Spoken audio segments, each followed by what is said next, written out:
Naaalala ko nung tayong dalawa ay nag-aasaran, di maiwasan na pag-usapan ng tungkol sa pagmamahalan. Nagsimula ang lahat na ito sa simple natin pagkakaibigan, pero tumatagal lumalalim lalo ang pinagsasamahan. Di ko na rin alam kung ano ba talaga itong nararamdaman. Bumibilis ang tibok na aking puso sa tuwing ika'y nasa aking harapan. Kinakabahan na lang ako't baka may gusto na rin sa iyo na hindi ko dapat nararamdaman, dahil solid na tropa tayo. Pero walang masama kung mamahalin kita ng patago. Mas mabuti na yun kaysa na mawala pa ang alaalang ating binuo. Dinaig pa nga natin ang mga nagmamahalan at magkasintahan kapag tayo'y kanilang nakikitang nagtatawan at naglalambingan. Wala isipan sa lahat ng mga nagaganap sa ating dalawa. Marami na rin nagtatanong kung tayo na nga bang dalawa. Napapangiti na lang ako kapag tinatanong ng ganon. Nakakalito na rin kasi pa parang iba na rin pagtingin ko doon. Sana'y maintindihan mo, hindi sa hindi kita gusto.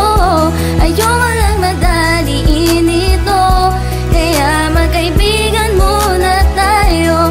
Sana iyong maintindihan, ayoko lang di na mawalan isang tunay na kaibigan na sa'kin ay laging nandyan. Sa araw-araw ay palagi tayong dalawa magkasama. Atid sundo kita para parate papunta sa ating eskwela, habang binibitbit ng gamit mo para di ka na mabigatan. Kasing bigat ng loob ko kasi hindi ko mapanindigan. Maamin ng tunay na pakay at sabihin ng kahulugan na ang pagtingin ko sa'yo ay higit na sa kaibigan, at linawin ng mga bagay na nagpapagulo sa akin. Kaya't ninais ko nang ilapit na rin sa aking panalangin na bigyan ako ng lakas para sa kanya ay magtapat. Bigyan ng oras kahit anuman, basta aking mailahad ang tunay na nararamdaman. Pag-ibig na walang hanggan, isa lang yan sa dahilan kaya gusto kitang mahagkan. Dumating ang oras na alam ko siguro na tama na tong panahon. Habang naglalakad tayong dalawa habang umaambon, kinapitan ko ang iyong kamay at sinabi kong mahal kita. Napatitig ka lamang sa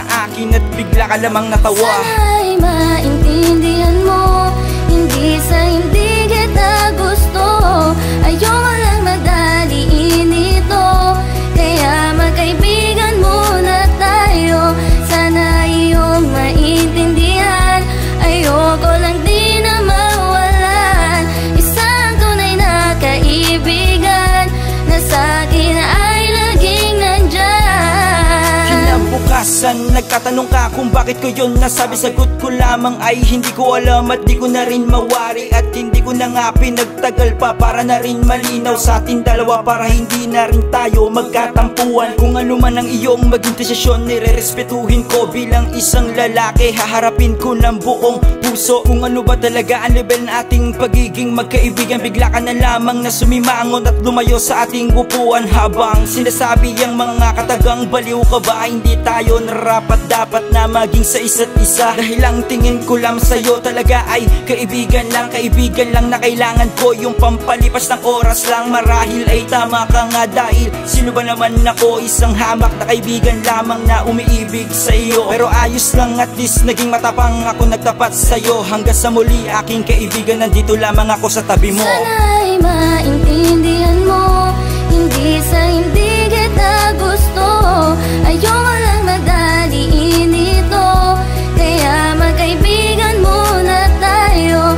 Sana iyong maintindihan, ayoko lang di na mawalan isang tunay na kaibigan na sa'kin ay laging nandyan.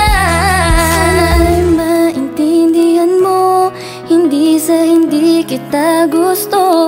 Ayoko lang madaliin